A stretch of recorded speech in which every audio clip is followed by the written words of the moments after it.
Hey guys, welcome back to one new video. जैसा कि आपको पता है जीएसटी रेट जो है रिवाइज हुए हैं, जिसकी वजह से हर एक चीज़ का जो रेट है डाउन हुआ है, तो वही इम्पैक्ट यहाँ पे भी पड़ा है। तो आज मेरे पास है हीरो एक्सट्रीम 125R और अब ये एक्स शोरूम आपको 91,114 रुपये में मिलेगी। जीएसटी के बाद 7,852 रुपये जो है एक्स्ट्रा आपको कम देखने को मिलने वाला है इसके एक्स शोरूम प्राइस में। इस वीडियो में डिटेल में बात करेंगे गाड़ी में आपको क्या क्या फीचर्स मिल रहे हैं, कितना माइलेज है, क्या लाइटिंग सेटअप कैसा है, 125cc सेगमेंट में यही गाड़ी लेनी चाहिए, किसी और दूसरी गाड़ी की ओर जाना चाहिए, तो पूरा ऑनरशिप रिव्यू जो है मैं आपके साथ शेयर करूंगा। तो मिलवाते हैं गाड़ी के ऑनर से और उन्हीं से सारी डिटेल्स जो है मैं आपको बताता हूं। भाई स्वागत है आपका हमारे चैनल पे, और एक बार सबसे पहले आप जनता को अपना इंट्रो दे दो। मेरा नाम रोहन तिवारी है, मैं एक स्टॉक ट्रेडर हूँ। सबसे पहला सवाल मेरा ये है कि जब आप ये गाड़ी लेने जा रहे थे तो उस टाइम पे इसके कंपटीशन में और भी बहुत सारी गाड़ियां थी, तो वेस्ट रेडर हो गई, ग्लैमर 120, पल्सर 125 सेगमेंट में आपको लगभग बहुत सारा मतलब कंपटीशन है, तो यही गाड़ी क्यों चूज की, क्या रीजन रहा, आप बताओ थोड़ा। देखिए, ये गाड़ी मेरा चूज करने का दो सबसे बड़ा रीजन था। इसका डिजाइन जो था मेरे को सभी गाड़ियों के मुकाबले ज्यादा एग्रेसिव लगा।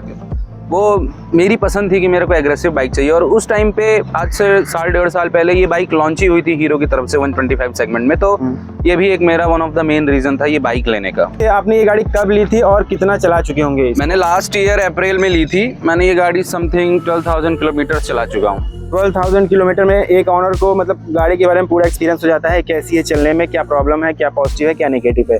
एक साल पहले मतलब कितने की पड़ी थी आपको ये वाली, और कौन सा वेरिएंट है ये ABS वेरिएंट है। उस टाइम पे मेरे को ये 1,15,000 समथिंग की पड़ी थी। और उस टाइम पे एक साल पहले भाई इसमें दो ही वेरिएंट आया करते थे, एक ABS और दूसरा नॉन ABS। 3 वेरिएंट आने लगे हैं, जिसमें थर्ड जो वेरिएंट है इसका वो सिंगल सीट वाला आता है, बट उसमें भी आपको ABS मिलेगा। बाकी बेस मॉडल अगर आपको लेना है तो उसमें आपको ABS नहीं मिलने वाला है। प्राइस जो है तीनों वेरिएंट्स का आपको स्क्रीन पे शो रहा होगा।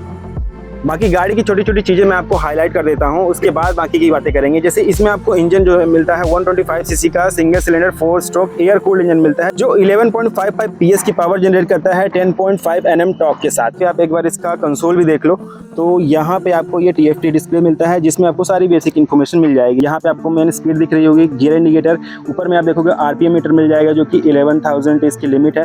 बाकी टोटल किलोमीटर्स यहाँ पे है दिख रहा है, टाइम यहाँ पे, फ्यूल का मीटर जो आपको यहाँ पे मिलने वाला है। स्क्रीन की अदर इन्फॉर्मेशन देखना है, जैसे ट्रिप A ट्रिप B वगैरह, तो वो आप यहाँ से चेंज करोगे, तो ये ट्रिप A ट्रिप B, और एवरेज भी आपको दिख जाएगा कि कितना गाड़ी एवरेज दे रही है। तो भाई इतना ही आपको इसमें बेसिक इन्फॉर्मेशन मिलती है। बाकी ये जो है गाड़ी की कुछ ऐसी है। तो अगर इसके हैंडलिंग की बात करते हैं तो वो आपको कैसा फील होता है, ड्राइव पे क्या रिस्पांस रहा है, सारी चीज़ों के बारे में। हैंडलिंग इसकी काफ़ी स्मूथ है। ऐसा मेरे को कभी कोई मेजर या माइनर भी दिक्कत कभी फील नहीं हुआ, चाहे वो हाईवे हो, चाहे ऑफ रोड हो, या फिर कुछ भी क्यों ना हो। इसकी हैंडलिंग बहुत स्मूथ है।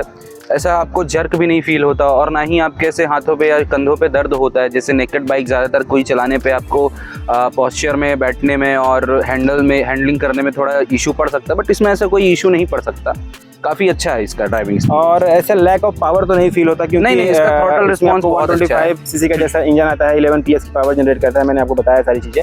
तो उस हिसाब से अगर देखा जाए तो टेक्निकली आपको ऐसा कभी भी कोई लैक ऑफ पावर फील हुआ क्या? नहीं, मेरे को कभी इसमें लैक ऑफ पावर कभी फील नहीं हुआ है। इसमें हमेशा मेरे को थ्रॉटल रिस्पांस काफ़ी अच्छा मिला है। और एक चीज़ और मैं पूछना चाहूँगा, क्योंकि आजकल TVS रेडर भी काफ़ी ज़्यादा चर्चे में है, काफ़ी ज़्यादा उसकी भी सेलिंग है, और कई लोग वो गाड़ी भी लेते हैं, तो आपने भी उसको चलाया होगा। तो ये जानना चाहता हूँ कि ज़्यादा चलाने में मज़ा कौन सी गाड़ी को आता है, इसको आता है कि TVS रेडर को आता है? मेरे को इसी को आता है। ये थोड़ी एग्रेसिव है, थोड़ा इसका बैठने का पोस्चर जो है काफ़ी कह सकते हो स्पोर्टी लगता है। फील काफी गाड़ी का फील, स्पोर्टी लुक, सारी चीज़ें तो बेहतरीन है ही। लेकिन अब पर्सनली अगर मैं बताऊं तो मुझे तो TVS रेडर, क्योंकि मैंने जब ये नई आई थी उस टाइम पे टेस्ट ड्राइव ली थी इस गाड़ी की, तो इसका मतलब थोड़ा पावर और पिकअप मुझे पर्सनली, क्योंकि मैं पहले ही TVS रेडर चला चुका था, हो सकता है उस वजह से, और उसका जो थोड़ा मतलब टोटल रिस्पॉन्स ज़्यादा मतलब एग्रेसिव लगता है इसके मुकाबले। पर्सनली मैं अपनी राय बता रहा हूँ। सो अब बात कर लेते हैं गाड़ी के सीटिंग कम्फर्ट की, तो वो आपको कैसा मिलता है इस गाड़ी में, बताओ। अरे कट करो, मैं खो गया क्या? देखिए, ये गाड़ी में 794 mm का हमको सीट हाइट मिलता है। मेरी खुद की हाइट 5'8" है, और बैठना इसमें काफ़ी इजी रहता है। आप देख ही सकते होंगे कि मैं कितना इजीली बैठ चुका हूँ। मेरे दोनों पैर नीचे हैं, फिर भी मैं इतना इजीली बैठा हूँ, और कंफर्ट काफ़ी है। इसकी कुशनिंग बहुत प्यारी है।